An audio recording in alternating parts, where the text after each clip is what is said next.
অষ্টম শ্রেণীর প্রিয় শিক্ষার্থীরা, আশা করি সবাই ভালো আছো। আজকে ভিডিওতে আমি আমাদের গণিতের 2.1-এর 14 নম্বর অঙ্কের সমাধান করব, যেখানে বলা আছে হচ্ছে বার্ষিক 10% মুনাফায় 3,000 টাকা এবং 8% মুনাফায় 2,000 টাকা বিনিয়োগ করলে মোট মূলধনের উপর গড়ে শতকরা কত টাকা হারে মুনাফা পাওয়া যাবে। গড়ে শতকরা কত হারে মুনাফা পাওয়া যাবে। গড় মানে হচ্ছে দুইটার যোগফল। তাহলে একবার দেখো, 10% হার মুনাফায় 3,000 টাকা এবং 8% মুনাফায় 2,000 টাকা বিনিয়োগ করছে, কিন্তু এখানে বছর কিন্তু উল্লেখ করা নাই। তাহলে আমাকে বলছে কত টাকা হারে মুনাফা পাওয়া যাবে, অর্থাৎ আমরা এখানে বের করব হচ্ছে আয়ের মান, মুনাফাটা।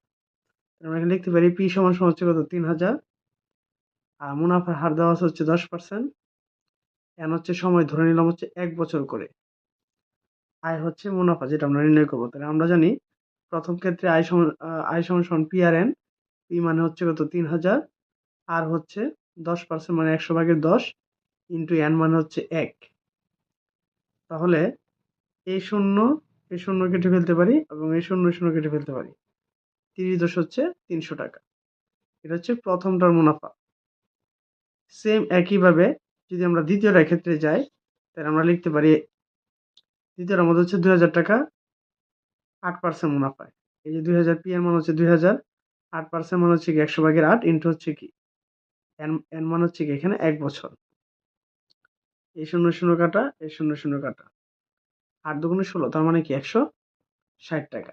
তাহলে একবার মুনাফা পাওয়া গেছে হচ্ছে 300 টাকা, আরেকবার মুনাফা পাওয়া গেছে হচ্ছে 60 টাকা। দুইটা মুনাফা যদি আমরা যোগফল করি, মোট মুনাফাটা দাঁড়ায় হচ্ছে 460 টাকা। এবার মূলধনের দিকে যদি তাকায়, প্রথমে ছিল হচ্ছে 3,000, এবার হচ্ছে এখানে হচ্ছে 2,000। তাহলে 3,000 2,000 মোট হচ্ছে কত, 5,000। ঠিক আছে, তাহলে মোট যদি হয় 5,000, এখন আমাকে মুনাফার হার কিন্তু এখানে বের করতে বলছে। এখানে কিন্তু বলছে শতকরা কত টাকা হার মুনাফায়। তাহলে মুনাফার হারের সূত্র আমরা জানি হচ্ছে এখানে আই সমান সমান হচ্ছে কি পি আর এন। তাহলে আর সমান সমান কি হবে, আই বাই পি এন। ঠিক আছে, এবার আমরা মানগুলো যদি বসাই, আই মানে হচ্ছে এখানে মুনাফা হচ্ছে 460, পি মানে হচ্ছে কত, টোটাল টাকা হচ্ছে 5,000, এন মানে হচ্ছে 1 বছর। ঠিক আছে, আর এখানে পার্সেন্টেজ বের করার জন্য আমরা ইন্টু 100 দিয়ে দিব। এই শূন্য কেটে ফেলবো, এই শূন্য কেটে ফেলবো, আবার এই শূন্য কেটে ফেলবো। তাহলে উপরে থাকবে 46, নিচে থাকবে কি 5। 5 দ্বারা যদি আমরা 46-কে ভাগ করি, তাহলে হবে হচ্ছে 9.2%। অর্থাৎ তাহলে গড় মুনাফার হার হচ্ছে কত, 9.2%। এই অঙ্কটা কিন্তু খুবই গুরুত্বপূর্ণ একটা অঙ্ক, যেহেতু এখানে কোথাও কোনো সময় উল্লেখ করা নাই এবং কি এটার মধ্যে শতকরা মুনাফার হার বের করতে বলছে। ঠিক আছে, গড়ে।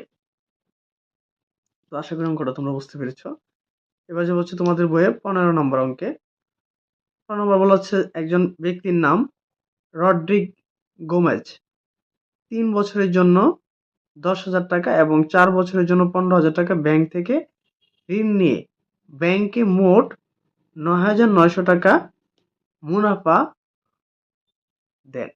উভয় ক্ষেত্রে মুনাফার হার সমান হলে মুনাফার হার নির্ণয় করো। তাহলে দেখো, প্রথম হচ্ছে সে 10,000 টাকা বিনিয়োগ করছে, এটা হচ্ছে পি এর মান 10,000, এর মানে হচ্ছে সময় 3 বছরের জন্য, আর মানে হচ্ছে মুনাফার হার, এটাই আমরা বের করব। ঠিক আছে, তাহলে প্রথমে আমরা আগে 3 বছরের জন্য আমরা এটা বের করি যে মুনাফাটা কত আসে। আই সমান সমান হচ্ছে কি পি আর এন। তাহলে পি মানে হচ্ছে কত, 10,000, আর তো আমরা জানি না, আর যে আছে সেভাবেই থাকবে।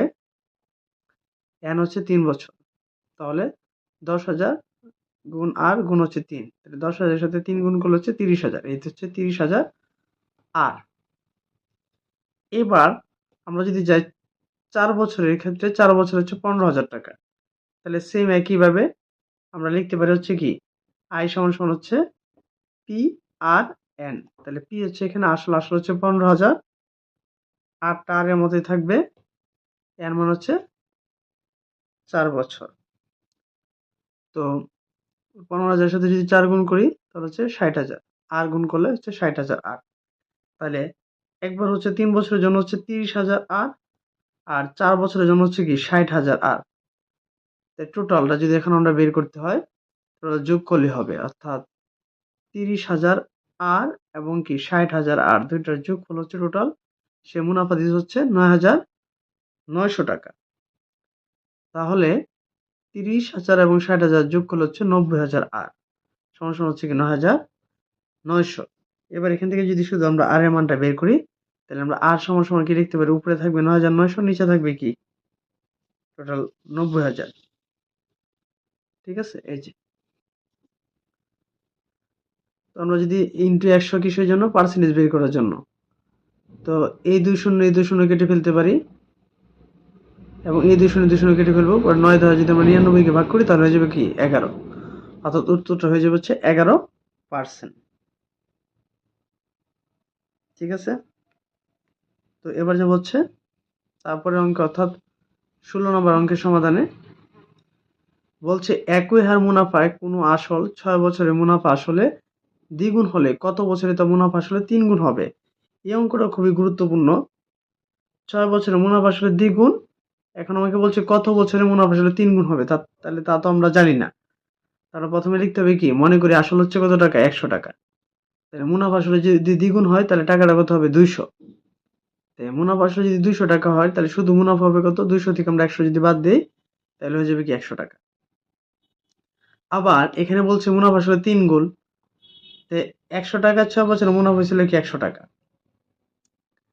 এখন মুনাফা আসলে যদি 3 গুণ হয়, আসল তো আমার 100 টাকা থাকবে, 3 গুণ হয়ে গেলে কত হবে, 300। তাহলে 100 টাকা থেকে আমি 300 টাকা পাইছি, তাহলে মুনাফা হয়েছে কত, 200। এই যে আমরা মুনাফাটা বের করলাম 200। তাহলে আমরা এখন এইখানে দেখছিলাম যে 100 টাকায় এই যে 100 টাকা মুনাফা হয়েছিল এটা হচ্ছে 6 বছরে, তাহলে আমরা এই কথাটা এভাবে লিখবো, 100 টাকা মুনাফা হয় কয় বছরে, 6 বছরে। 1 টাকা মুনাফা হয় কি আরো কম বছরে, আর 200 টাকা মুনাফা হয় একটু বেশি। তাহলে 6 গুণ 200 নিচে হচ্ছে কি 100। 100 দ্বারা যদি আমরা 200 কে ভাগ করি তাহলে হয়ে যাবে 2, 6 দুগুণে 12, অর্থাৎ 12 বছরে মুনাফা আসলে কয় গুণ হবে, 3 গুণ হবে। ঠিক আছে, তো আশা করি অঙ্কটা বুঝতে পেরেছো। এবার যাব হচ্ছে 17 নম্বর অঙ্কে। 17 নম্বর অঙ্ক কি বলা আছে, বলছে কোনো নির্দিষ্ট সময়ে মুনাফা আসল 5,600 টাকা এবং মুনাফা আসলে 5/2 মুনাফা বার্ষিক শতকরা 8 টাকা হলে সময় নির্ণয় করো। সময় মান হচ্ছে এখানে n এর মান বের করতে বলছে। তাহলে আমরা প্রথমে এখানে আগে লিখতে পারি পি হচ্ছে কি আসল, আয় হচ্ছে কি মুনাফা, যেটা হচ্ছে আসলের অর্থাৎ পি এর 5/2। ঠিক আছে, পি এর 5/2 এবং মুনাফার হার দেওয়া হচ্ছে 8%। আর আমরা বের করবো হচ্ছে কি n এর মান, তো নির্ণয়ের সময়। তাহলে আমরা লিখতে পারি, আমরা জানি আই সমান সমান হচ্ছে কি পি আর এন, তাহলে এন সমান সমান কি হবে, আই বাই পি আর। তাহলে আই মানে হচ্ছে কি মুনাফা, মুনাফাটা হচ্ছে কি 2p/5, এই যে 2p/5। ঠিক আছে, আর এখানে পিটা যদি লক্ষ্য করি, আমার আসলে তো আসলে হচ্ছে কি পি, তো এই যে 2p/5 এটা ঠিকই থাকবে। এখানে যদি আমরা এইভাবে কাজ করি, এই পিটা 8 এর সাথে গুণ হয়ে যাবে, তাহলে মূলত হয়ে যাবে কি 8p, নিচে হচ্ছে 100, তাহলে উল্টে যাবে, উল্টে গেলে 100 উপরে চলে যাবে আর 8pটা নিচে এসে যাবে।